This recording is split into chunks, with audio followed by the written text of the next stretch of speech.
तो स्वागत है आप सभी का केमिस्ट्री सफ़र में। और आज की क्लास में हम ऑर्गेनिक केमिस्ट्री की सीरीज में आगे बढ़ेंगे। ये वीडियो नंबर 5 है। अगर आपने इससे पहले 4 वीडियो चैप्टर की नहीं देखी हैं तो उन्हें देख लें। जी हाँ, हमने यूट्यूब पर आपको फ्री में सारी क्लासें प्रोवाइड करा दी हैं। तो क्लास कल नहीं हो पाई थी, कोई दिक्कत नहीं है, लगातार क्लास आपकी चलेंगी। आप नोट्स बना लें, अपने दोस्तों को बता दें कि ऑर्गेनिक केमिस्ट्री की सीरीज लगातार वीडियो नंबर डाल के आपकी स्टार्ट करा दी है।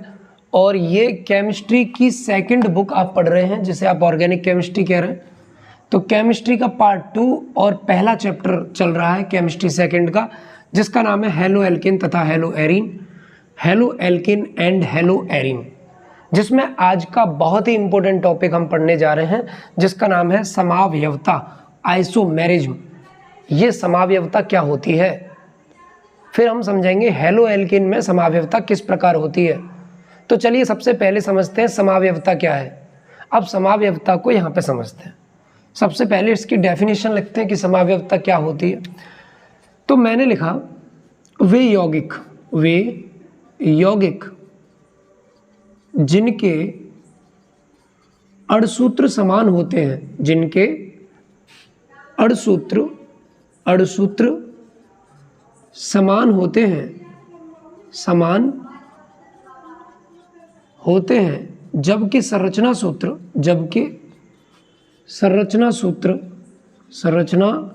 सूत्र भिन्न भिन्न होते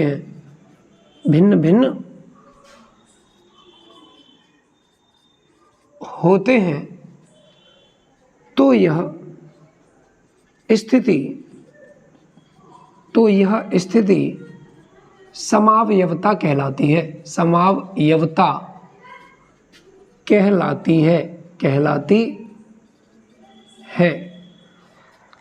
तो भैया व्हाट इज आइसोमेरिज्म? आइसोमेरिज्म क्या है? आइसोमेरिज्म अगर आपसे पूछा जाएगा तो आप क्या बताएंगे?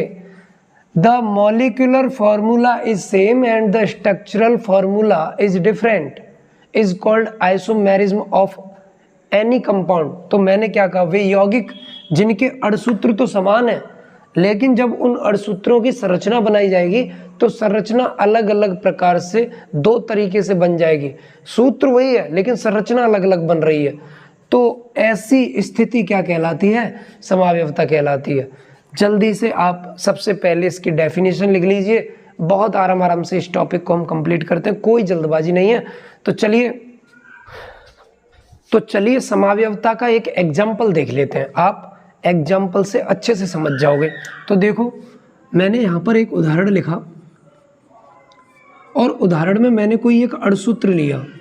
मैंने कहा ना कोई मॉलिक्यूलर फार्मूला हम लेंगे, तो अणुसूत्र मैंने क्या लिया, C2H6O। ये कोई अणुसूत्र है जो मैंने यहाँ पर ले लिया।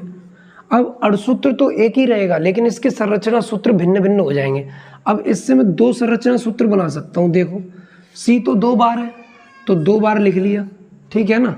H 6 बार है, यानी कि यहाँ पर मैंने लिखा CH3H2 और यहाँ पर OH। देखो ये CH3CH2OH। C तो 2 बार है, 1 बार 2 बार, H 6 बार आया है, 3 और 2 5 और 1 6।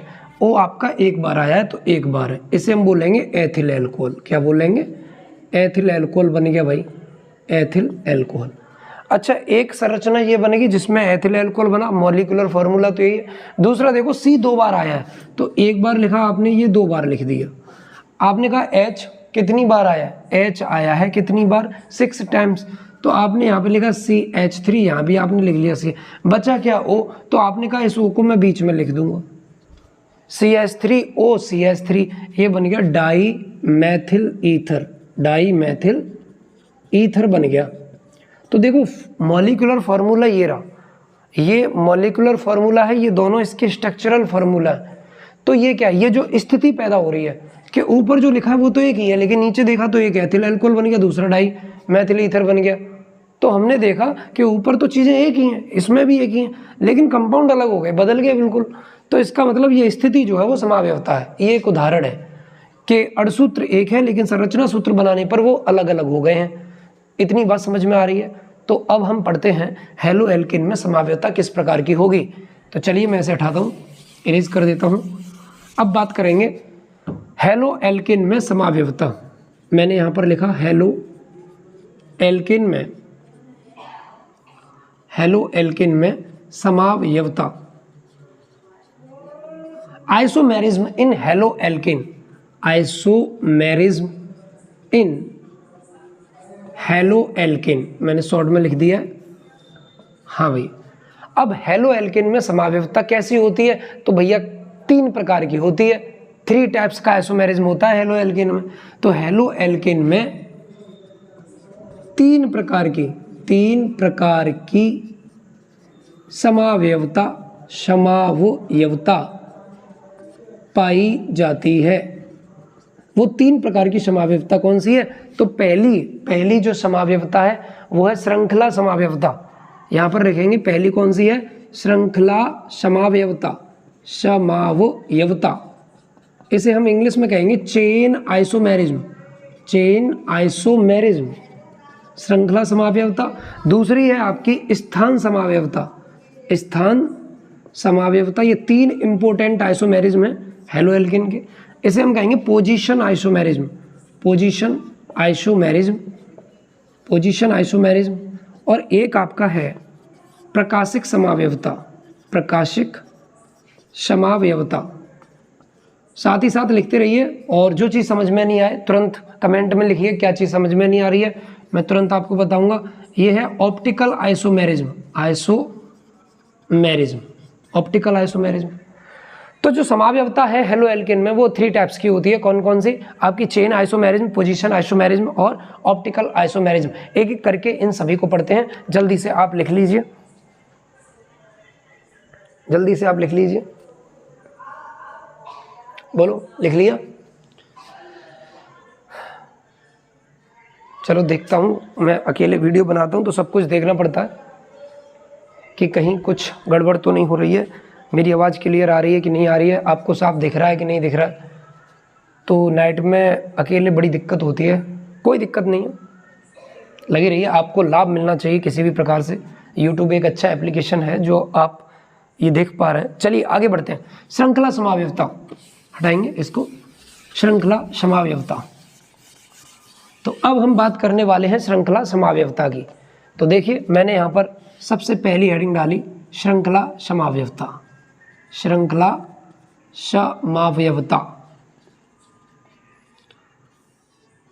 हाँ जी, श्रृंखला का मतलब है कार्बन की श्रृंखला, और समावयवता जो स्थिति समावयवता वाली आने वाली है तो उसमें हम बात करेंगे कि क्या बात हो रही है। देखिए मैं यहाँ पर ये कह रहा हूँ कि श्रृंखला समावयवता जो होती है उसमें कार्बन की श्रृंखला बदल जाएगी, लेकिन हैलोजन परमाणु की स्थिति नहीं बदलेगी। वे यौगिक जिनमें कार्बन की श्रृंखला बदल जाती है, संरचना सूत्र में अणुसूत्र तो समान है, वे यौगिक जिनके अणुसूत्र तो समान होते हैं, वे यौगिक, मैं यहाँ पर लिख दे रहा हूँ, वे यौगिक जिनके अणुसूत्र तो समान होते हैं, अणुसूत्र तो समान होते हैं, लेकिन संरचना सूत्र में कार्बन की श्रृंखला बदल जाती है, कार्बन की श्रृंखला बदल जाती है, जबकि हैलोजन परमाणु की स्थिति नहीं बदलती, जबकि हैलोजन, आप एग्जाम्पल से अच्छे से समझ जाएंगे, हैलोजन परमाणु की स्थिति नहीं बदलती। इसे ही श्रृंखला समावयवता कहते हैं, इसे ही श्रृंखला समावयवता कहते हैं। तो वे यौगिक जिनके अणुसूत्र तो समान होते हैं लेकिन संरचना सूत्र में कार्बन की श्रृंखला बदल जाती है और आपका हैलोजन परमाणु की स्थिति है वो नहीं बदलती है, तो ऐसी समावयवता क्या कहलाती है? श्रृंखला समावयवता कहलाती है। आप लिख लीजिए जल्दी से, मैं एग्जाम्पल से इसे समझाऊंगा आपको, बिल्कुल आप जुड़ जाइए केमिस्ट्री सफ़र के साथ, बता दीजिए अपने दोस्तों को। कार्बन की श्रृंखला बदलने वाली है और हैलोजन परमाणु की स्थिति वही रहेगी। तो चलिए एग्जाम्पल देखते हैं। तो एग्जाम्पल देखते हैं इसका क्या है। श्रृंखला समावयवता, ये लिखा हुआ है श्रृंखला समावयवता, चेन आइसोमेरिज्म। क्या है ये? Chain isomerism, isomerism. तो देखो मैंने एक एग्जाम्पल लिया, एग्जाम्पल में मैंने लिखा ये कोई अणुसूत्र है हमारे पास C4H9Cl, C4H9Cl, ये हमारे पास कोई अणुसूत्र है, मॉलिक्यूलर फॉर्मूला है। अब इससे मैं दो संरचना सूत्र बनाने वाला हूं। तो पहला संरचना सूत्र मैंने इससे क्या बनाया, C 4 बार है, 4 बार लिख लो, 1 2 3 और ये 4। C देखो 4 बार है, 1 2 3 4 बार लिख लिया। H 9 टाइम्स आया है यानी कि 9 बार आया है। तो देखो H 3 लिखेंगे, यहाँ पर 3 ही क्यों लिखेंगे, क्योंकि कार्बन की वैलेंसी 4 होती है, 3 और 1 कितना हो गया 4। ये तो मैं क्लास में बताता ही हूँ आपको। तो देखो हमें कितने लिखने, 9, 3 यहाँ पे 2 लिखेंगे क्योंकि 2 ये हैं ऑलरेडी, 2 4 हो जाएगा। तो 3 और 2 5 और 2 7 और 2 9 और यहाँ पर हम लिख देंगे Cl। तो पहली स्थिति में हमने देखा कि संरचना सूत्र ये बन गया। दूसरी स्थिति में जब हम गए तो हमने देखा C 4 बार लिखना है, 1 2 3 और इस बार मैंने एक कार्बन को यहाँ लिख दिया। आपको दिखाई दे रहा है क्या नीचे? मैं थोड़ा सा और, अब दिखाई दे रहा है, 1 2 3 और ये चौथा कार्बन मैंने यहाँ पे लिख दिया। मुझे H9 करने हैं तो यहाँ पर CH3, यहाँ पर मैंने CH लिखा और यहाँ पर मैंने लिख दिया CH2। 9 करने, 3 और 1 4 और 2 6, 6 और यहाँ पर कर दिया 3, 6 और 3 9 और यहाँ पर जोड़ दिया Cl। तो आप देख पा रहे हैं कि देखो हैलोजन परमाणु, ये जो Cl है वो हैलोजन परमाणु है, हैलोजन परमाणु है। जो Cl है वो क्या है, हैलोजन परमाणु। वो इस वाली श्रृंखला में लास्ट में आया है, इस वाली श्रृंखला में भी लास्ट में आया है। इसका मतलब हैलोजन परमाणु की स्थिति नहीं बदली है। तो स्थिति किसकी बदली है, कार्बन की श्रृंखला की। यहाँ कार्बन की श्रृंखला सीधी सीधी है, यहाँ कार्बन की श्रृंखला देखो यहाँ पे कट लग गया, ये सीधी सीधी नहीं है। तो जब कार्बन की श्रृंखला बदल जाए और हैलोजन परमाणु की स्थिति नहीं बदले तो ऐसी स्थिति कहलाती है श्रृंखला समावयवता। क्या बात समझ में आ रही है? बता दो जल्दी से।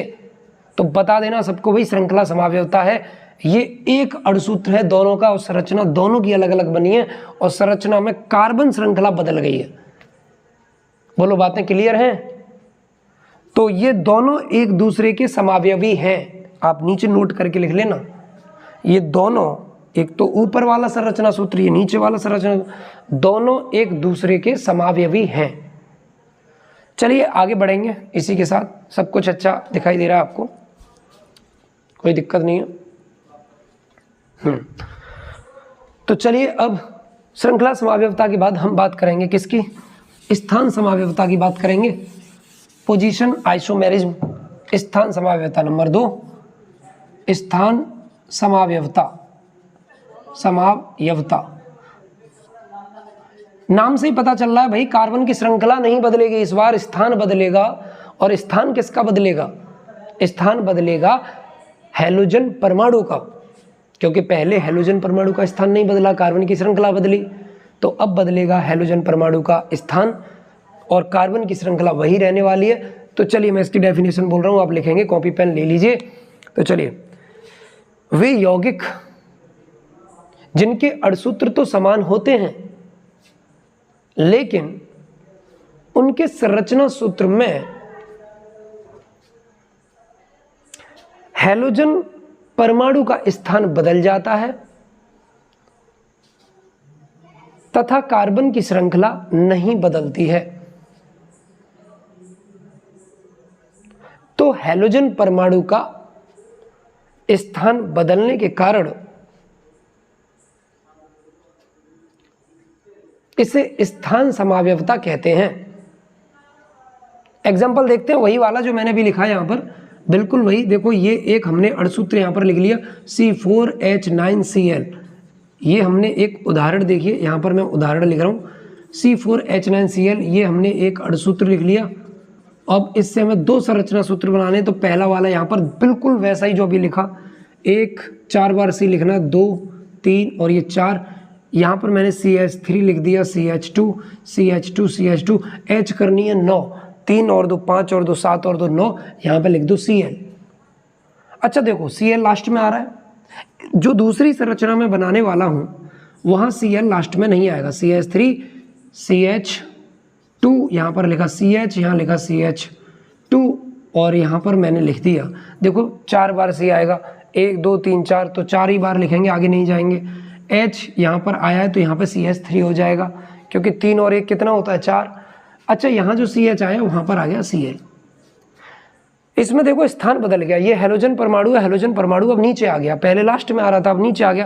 कार्बन की श्रृंखला यहाँ भी सीधी है और कार्बन की श्रृंखला यहाँ भी सीधी है, इसका मतलब है कार्बन की श्रृंखला वही है, हैलोजन परमाणु बदल गया है। तो जब कार्बन की श्रृंखला वही हो, हैलोजन परमाणु बदल जाए, तो ऐसी स्थिति स्थान समावयवता कहलाती है। बोलो बातें क्लियर हो गई नहीं है? जल्दी से आप लिख लीजिए एग्जाम्पल को, कोई दिक्कत नहीं है।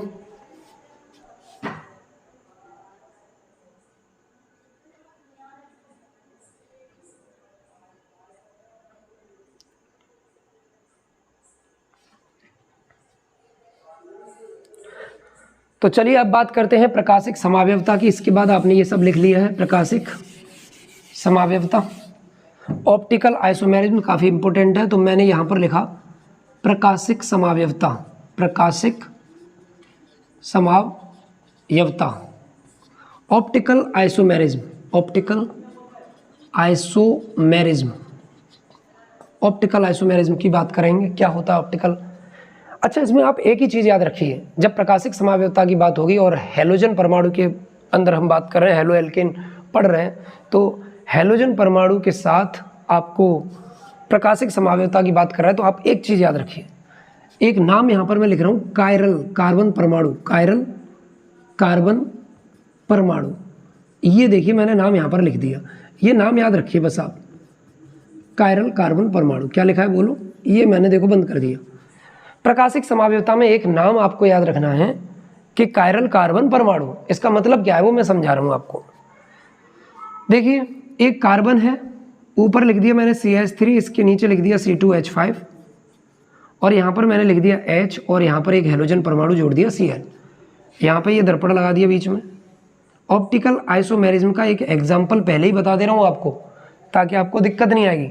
इसी प्रकार मैंने ऊपर लिख दिया यहाँ पे CH3, यहाँ पे लिख दिया C, यहाँ पे लिखा H, उल्टा कर दिया, मिरर में देखने पर जैसे उल्टा हो जाता है, इधर Cl और यहाँ पर कर देंगे C2H5। ये दोनों एक दूसरे के समावयवी हैं, इनमें प्रकाशिक समावयवता है। प्रकाशिक समावयवता, ये जो कार्बन है, ये जो कार्बन आप देख रहे हैं, इसी कार्बन को हम कहते हैं, चलो भैया तार जोड़ दीजिए, हाँ इस कार्बन को हम क्या कहते हैं, अब तो समझ गए होंगे, कहने की भी जरूरत नहीं है। इस कार्बन को हम कहते हैं कायरल कार्बन परमाणु, कायरल कार्बन।